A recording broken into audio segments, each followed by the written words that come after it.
Geral do Hospital Santa Casa de Ponta Grossa. Sou gaúcha. Vou fazer algumas orientações, né, diante dessa catástrofe natural que afeta o nosso estado. Então, entre várias doenças que podem ocorrer, né, tem algumas orientações que a gente gostaria de fazer de maneira bem prática, né, para que ajudar a pelo menos minimizar um pouco mais o sofrimento desse povo. Tá?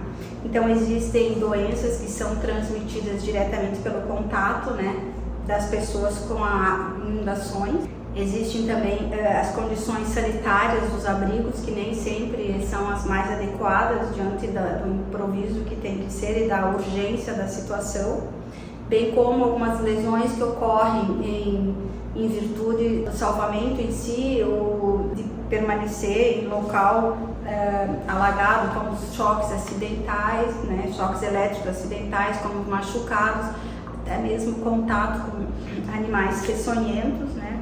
E também problemas de origem relacionado à higiene pessoal e sanitária precária que fica no momento, bem como a ingestão de água contaminada e alimentos. Entre as principais doenças transmitidas temos a leptospirose, né? Que é uma bactéria que é transmitida então para os humanos em contato com águas contaminadas, né?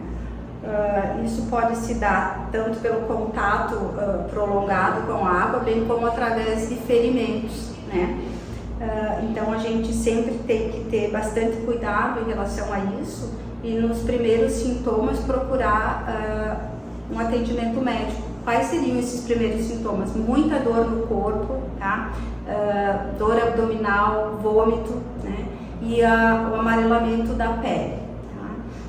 Também para a gente prevenir isso é interessante que se ande sempre com proteção tanto nos braços quanto nos membros, né, inferiores, nas pernas.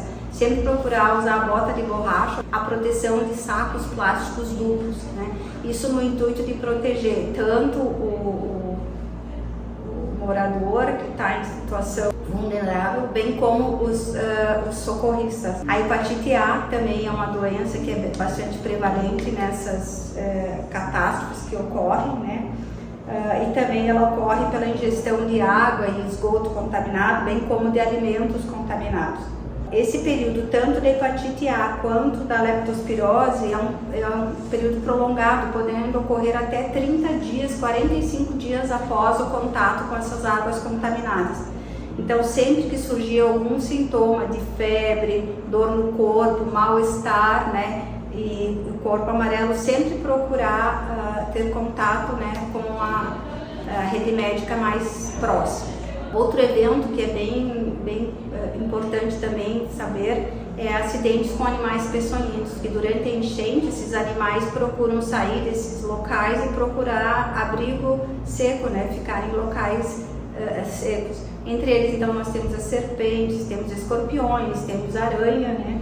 O importante é saber que nunca se deve, por exemplo, cortar ali a lesão, tá? Ou amarrar, tipo torniquetes.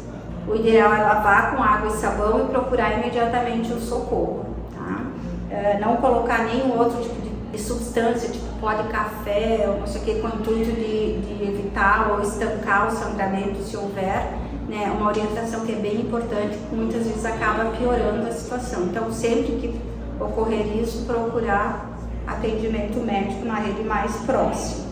O tétano também é outra doença bastante grave que pode ocorrer, né? Principalmente o tétano acidental, porque durante a baixada da água vai ter muitos entulhos, né? Muitos ferros, muitos galhos que poderão determinar arranhões e poderão estar contaminados então com a bactéria que vai determinar então a ocorrência dessa doença. Tá?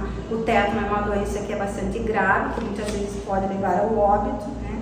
Então, se começar sintomas de dificuldade de deglutir, ou seja, de engolir alimentos, que começa a ter rigidez muscular, dificuldade para a abertura da boca, de abrir, né, abrir a boca, você também procure imediatamente o serviço médico, né, para que você possa ser atendido.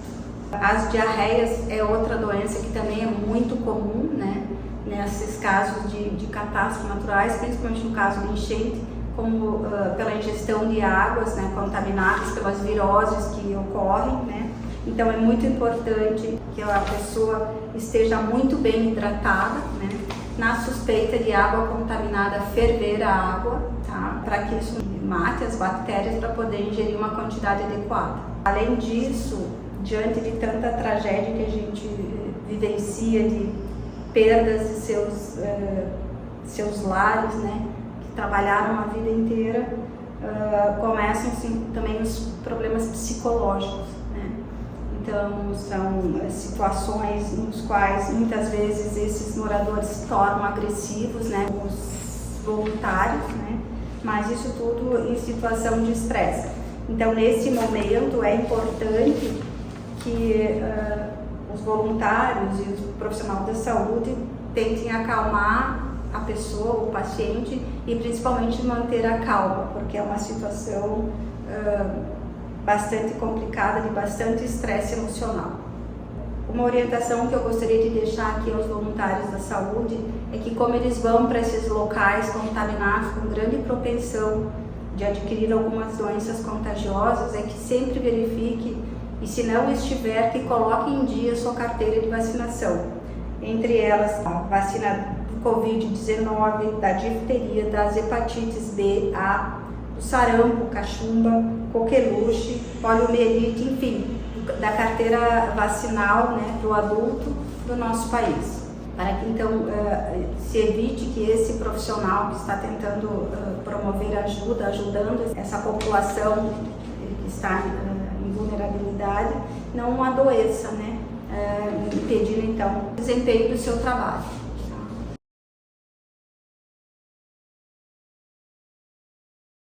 Diante das ações imediatas que devemos ter, o primeiro cuidado se refere a quando começa a baixar as águas, quando a população começa a retornar a casa. Então, uma das primeiras orientações que a gente tem a fazer é em relação à limpeza da casa, tá? Que sempre, em qualquer momento, deve estar protegidos as pernas e os braços, tá? Que estão em contato com água contaminada. Quem tiver luva e bota de borracha é o ideal, mas poderá ser improvisado sacos plásticos duplos, tanto protegendo os pés, as pernas e as mãos, né, para evitar contato então com bactérias e outros animais peçonhentos que estejam em contato, bem como os utensílios, né, que possam ter ressalvo, salvo que eles sejam lavados, tá? Com escova, com água e sabão e água limpa, e depois que sejam colocados de molho com uma solução preparada para cada 20 litros de água limpa em um balde, 200 ml de hipoclorito, ou seja, que boa, deixar esses utensílios e objetos por pelo menos 1 hora. Tá? Isso faria uma higiene, uma desinfecção desses objetos, né? Evitando então contaminações e transmissão de doenças.